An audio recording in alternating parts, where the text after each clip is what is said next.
आज हम Tata power company का बिजनेस मॉडल जानेंगे। इसके साथ इसके बिजनेस की पूरी डिटेल से एनालिसिस करेंगे। किसी भी कंपनी का अगर फ्यूचर देखना हो तो उस कंपनी का फंडामेंटल्स और फाइनेंशियल्स दोनों को अच्छी तरह एनालिसिस करना बहुत ज़रूरी है। इससे कंपनी आने वाले दिनों में कैसा परफॉर्मेंस करेगा अच्छी तरह समझ में आ जाता है। टाटा ग्रुप की ये कंपनी रिन्यूएबल एनर्जी सेक्टर और इलेक्ट्रिक व्हीकल की चार्जिंग इंफ्रास्ट्रक्चर पर सबसे आगे और तेज़ी से अपने बिजनेस को आगे बढ़ाते हुए दिखाई दे रहा है। कंपनी के मेन बिजनेस की बात करें तो पावर जनरेशन, ट्रांसमिशन और डिस्ट्रीब्यूशन सेगमेंट में फैला हुआ है।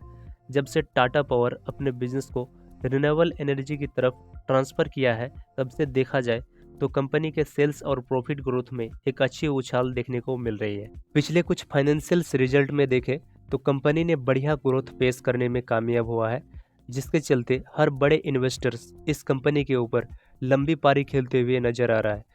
रिन्यूएबल एनर्जी सेगमेंट में अभी तक देखें तो कंपनी ने मार्केट लीडर पोजीशन को बरकरार रखने में कामयाब हुआ है और आने वाले दिनों में भी मैनेजमेंट इस लीडिंग पोजीशन को बरकरार रखने के लिए इस सेगमेंट पर सबसे तेजी से काम कर रहा है।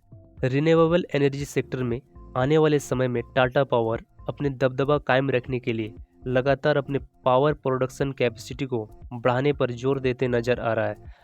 अभी तक देखें तो कंपनी के पावर प्रोडक्शन कैपेसिटी लगभग 13,068 मेगावाट देखने को मिलता है, जहां पर केवल 32% ही क्लीन एनर्जी सेगमेंट से आते हुए देखने को मिलता है।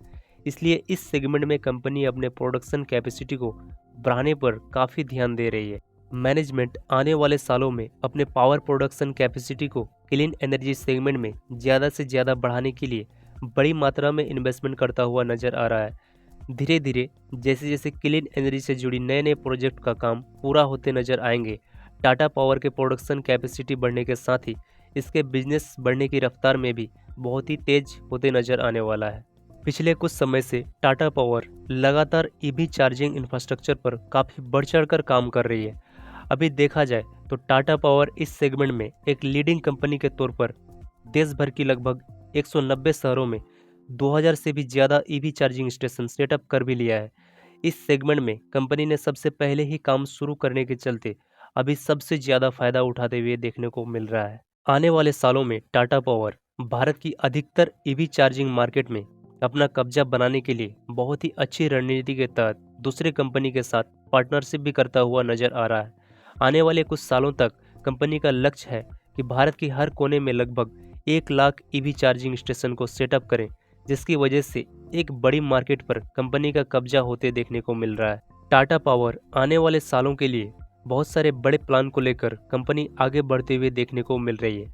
फाइनेंशियल ईयर 2025 तक कंपनी का पूरा प्लान है कि अपने ऊपर लगे कर्ज को कम करके अपने प्रॉफिट को बढ़ा के 3,000 करोड़ तक पहुंचाने की टारगेट पर काम कर रहा है। साथ ही कंपनी अपने बिजनेस में 2025 तक पावर प्रोडक्शन की लगभग 60% रिन्यूएबल एनर्जी सेगमेंट से लाने की पूरी तैयारी करते हुए नजर आ रही है। जिस तरह से कंपनी अपने बिजनेस को धीरे धीरे भविष्य के हिसाब से क्लीन एनर्जी की तरफ बदलते हुए देखने को मिल रहा है, उसी के चलते आने वाले सालों में फॉरेन इन्वेस्टर्स की मात्रा में भी बढ़ोतरी होते हुए देखने को मिलने वाला है, जिसके चलते आने वाले दिनों में टाटा पावर के शेयर प्राइस में एक बड़ी उछाल जल्द ही देखने को मिल सकता है। अभी हर कोई देश रिन्यूएबल एनर्जी सेक्टर को बढ़ावा देने के लिए जोरों से काम करता हुआ दिखाई दे रहा है और साथ ही भारत सरकार भी अभी इस सेक्टर को तेजी से बढ़ावा देने के लिए इस सेक्टर से जुड़ी सभी गवर्नमेंट और प्राइवेट कंपनियों के लिए बहुत सारे प्लान के तहत सपोर्ट प्रदान करता हुआ नजर आ रहा है, जिसकी वजह से टाटा पावर गवर्नमेंट की सपोर्ट की वजह से ज़्यादा इन्वेस्टमेंट करता हुआ नजर आ रहा है। एनालिस्ट की माने तो आने वाले सालों में भी इस सेक्टर से जुड़ी कंपनियों के लिए गवर्नमेंट बहुत सारे प्लान के तहत सपोर्ट दिखाते हुए नजर आ सकता है, जिसकी वजह से Tata power renewable energy sector की सबसे आगे रहने वाली कंपनी होने के चलते सरकार की मदद का सबसे ज़्यादा फायदा उठाने की पूरी उम्मीद दिखाई देती है। भविष्य के हिसाब से पावर सेक्टर की इस बढ़ती मार्केट में टाटा पावर अपने क्लीन एनर्जी सेगमेंट के जरिए मजबूत पकड़ बनाते हुए देखने को मिल रहा है। जिस तरह से हर साल पावर की डिमांड में बढ़ोतरी होता दिखाई दे रहा है, उसी हिसाब से टाटा पावर बढ़ती डिमांड को पूरा करने के लिए नए नए पावर प्रोडक्शन कैपेसिटी को बढ़ाते हुए देखने को मिल रहा है, जिसके कारण पावर सेक्टर का कंपनी मजबूत पोजीशन काफ़ी लंबे समय तक बनाने की पूरी संभावना नजर आ रहा है। इसके साथ टाटा पावर टाटा ग्रुप की कंपनी होने के चलते कंपनी को बेहतरीन मैनेजमेंट का फायदा मिलने के साथ ही अपने प्रोडक्ट को टाटा ग्रुप के इकोसिस्टम के जरिए ज़्यादा से ज़्यादा मार्केट पर टाटा पावर का कब्जा बनाने की पूरी क्षमता दिखाई देती है। आने वाले समय में टाटा पावर अपने टाटा ग्रुप की अलग अलग कंपनियों के साथ मिलकर इलेक्ट्रिक व्हीकल और सोलर सेगमेंट में एक बड़ी बदलाव लाते हुए आपको देखने को मिल सकता है। भविष्य के हिसाब से टाटा पावर के बिजनेस में देखा जाए तो ग्रोथ की काफ़ी बड़ी अवसर नजर आती है। कंपनी लगातार आने वाले टेक्नोलॉजी, इलेक्ट्रिक व्हीकल का चार्जिंग स्टेशन और क्लीन एनर्जी पर ही सबसे ज़्यादा फोकस दिखाते हुए नजर आ रहा है, जिसकी वजह से आने वाले दिनों में जैसे जैसे इस सेक्टर में डिमांड बढ़ता हुआ नजर आएगा, बिजनेस भी उसी रफ्तार से बढ़ते हुए नजर आने वाला है। कंपनी लगातार अपने सेक्टर में भविष्य में आने वाले अवसर को ध्यान में रखते हुए ही अपने इंफ्रास्ट्रक्चर को मजबूत बनाने के लिए इस सेक्टर से जुड़ी बहुत सारे गवर्नमेंट और प्राइवेट कंपनियों के साथ पार्टनरशिप भी करता हुआ दिखाई दे रहा है, जिसका फायदा कंपनी को धीरे धीरे भविष्य में जरूर होता नजर आने वाला है। टाटा पावर के बिजनेस में अभी सबसे बड़ी रिस्क देखा जाए तो कंपनी जिस भी सेक्टर में अभी काम कर रहा है, इस इंडस्ट्री में कंपटीशन काफ़ी ज़्यादा है। गवर्नमेंट और प्राइवेट की बहुत सारे कंपनी इस सेक्टर में बहुत ही मजबूती से काम कर रहा है, जिसके चलते लंबे समय में टाटा पावर के साथ इन कंपनी का बहुत ही ज़्यादा कंपटीशन देखने को मिल सकता है।